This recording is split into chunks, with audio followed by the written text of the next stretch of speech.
75 ఏళ్లకు రిటైర్ కావాలని ఎవరికీ చెప్పలే. బీజేపీతో సంఘర్షణే తప్ప తగాదాలు లేవు. సంఘ్ సలహాలు ఇస్తుంది, ప్రభుత్వాన్ని నడపదు. రిజర్వేషన్లకు పూర్తి సమర్థన. చొరబాట్లు, బలవంతపు మత మార్పిళ్లు ఆపాలి. ఆర్ఎస్ఎస్ శతాబ్ది ఉత్సవాల్లో మోహన్ భగవత్ ఆయన గతంలో చెప్పిండు 75 ఏళ్ల తర్వాత రిటైర్ కావాల్సిందే అని. ఇప్పుడు ఆ వ్యాఖ్యల మీద ఈ మొన్నటి వరకు పెద్ద ఎత్తున దుమారం రేగింది. ఎందుకంటే మోహన్ భగవత్ గారి వయస్సు 75 దాటుతున్నది. నరేంద్ర మోడీ ప్రధానమంత్రి వయసు కూడా 75 దాటుతున్నది. మోహన్ భగవత్ ఆర్ఎస్ఎస్ చీఫ్గా ప్రధానమంత్రిని నరేంద్ర మోదీని ఉద్దేశించే మాట్లాడిండు. ఆయన రిటైర్మెంట్ ప్రకటించక తప్పదు, ఆర్ఎస్ఎస్ డిసైడ్ అయింది అని పెద్ద ఎత్తున దేశంలో చర్చ నడిచింది.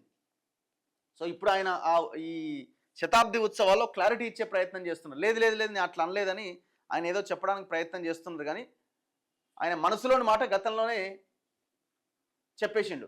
రిటైర్మెంట్కి సంబంధించి రాష్ట్రీయ స్వయం సేవక్ సంఘ్ మోహన్ భగవత్ ఆసక్తికర వ్యాఖ్యలు చేసిండు. 75 ఏళ్ల వయసులో తాను రిటైర్ అవుతానని కానీ లేదా ఇంకెవరినైనా రిటైర్ కావాలని కానీ తాను ఎప్పుడూ చెప్పలేదని స్పష్టం చేశారు. సంఘ్ కోరుకున్నంత కాలం పని చేయాల్సిందే, అప్పజెప్పిన పని చేస్తూ ఉండాల్సిందే. ఆర్ఎస్ఎస్ శతాబ్ది ఉత్సవాల సందర్భంగా న్యూఢిల్లీలో మీడియాతో గురువారం ఆయన ఈ వ్యాఖ్యలు చేశారు.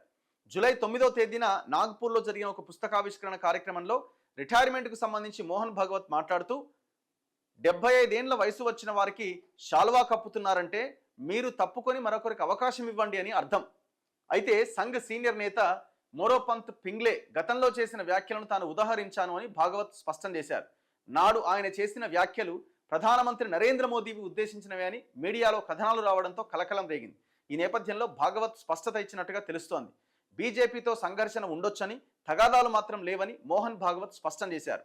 సంఘ్ సలహాలు మాత్రమే ఇస్తుంది, ప్రభుత్వాన్ని నడపదు అని ఆయన చెప్పారు. అక్రమ చొరబాట్లు ఆపాలని ఆయన డిమాండ్ చేశారు. బలవంతంగా మత మార్పిళ్లు ఆగాలి, రిజర్వేషన్లకు సంఘ్ పూర్తి మద్దతునిస్తుందని, రిజర్వేషన్లు కొనసాగాలని చెప్పారు. ఆ 42% రిజర్వేషన్ కూడా ఏదో చేసే ప్రయత్నం మీ ద్వారా చెప్పించే ప్రయత్నం చేయండి. ఎందుకంటే వాళ్ళు వింటలేరు. ఆ 9th షెడ్యూల్లో పెట్టమంటే పెడతలేరు. మరి అది కూడా రిజర్వేషన్స్ ఇవ్వాలి బలహీన వర్గాలకు అని చెప్పే ప్రయత్నం చేయండి.